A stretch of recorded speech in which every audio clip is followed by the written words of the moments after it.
Welcome to my solo traveling in Egypt series. In this video, I'll be going over what to expect when arriving to Cairo Airport and what I did for my 6-hour layover. It's currently 3 a.m. I'm at the beautiful airport in Doha, and I'm about to board my Egyptair flight. Egypt has been on my list for so long, so I'm beyond excited to finally be visiting.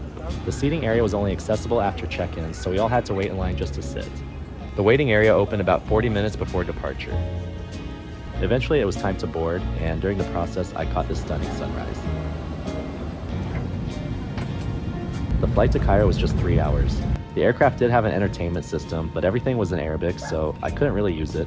Not that it mattered much because I planned to sleep anyway. I slept the entire flight, and just like that, we were getting ready to land. We finally landed in Cairo, Egypt. I wish you could see how excited I was to finally visit this country. On our way out of the aircraft, we had to take a shuttle bus from the plane to the main terminal. It's always a bit nerve-wracking trying to make sure I can find a spot in the bus. Eventually, everyone boarded and we were on our way to the main terminal.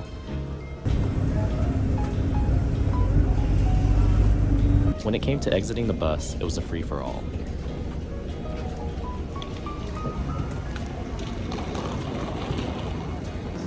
Once I arrived to the airport, it was nice they had this sign to go over what to expect for non-Egyptians.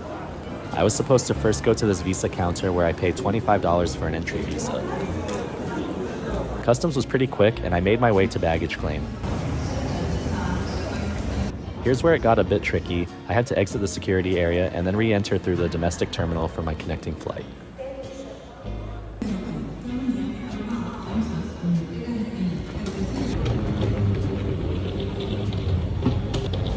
It took maybe an hour to go through customs, then through the baggage check to the next terminal, but finally getting closer.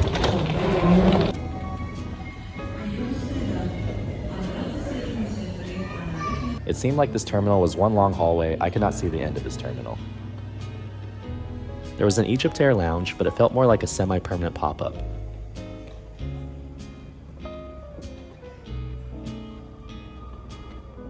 Since I was super early, I decided to check out the entire domestic terminal to find a good spot to set up. I accidentally went to gate F, thinking gate G was right after it, but it wasn't, so I had to leave security, and now I'm going to try to see if I can find gate G now. I ended up walking to another part of the terminal, and there wasn't many other food options. It's a ghost town here. Not many food options either, so I camped out at a small cafe. They had these massive croissants for just $2. I grabbed one and found a counter to set up and wait for my flight to Luxor. It was time to try out this large croissant. The texture looked a little less crispy than the ones I've seen in Paris. There wasn't as many layers inside. I then tried a bag of chips that were kebab flavor, which I've never seen before.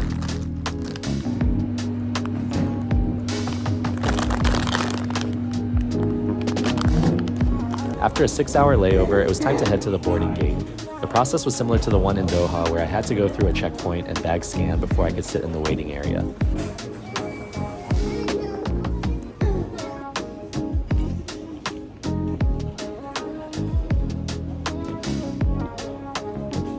The flight was supposed to depart at 1:40 p.m., and it was already 1:43 p.m., so I was worried I was at the wrong gate, but I decided to trust my gut.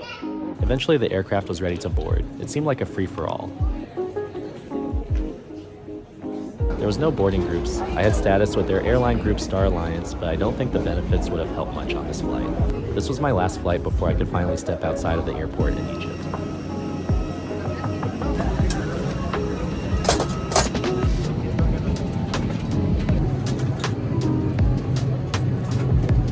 I don't know about you guys, but I much prefer aisle seats just because I can get up and leave whenever I'd like instead of being stuck inside by the window.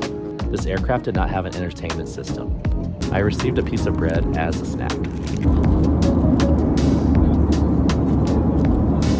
After a quick 1-hour flight, we arrived to Luxor. Just like in Cairo, we deplaned using stairs and hopped onto a shuttle to reach the terminal.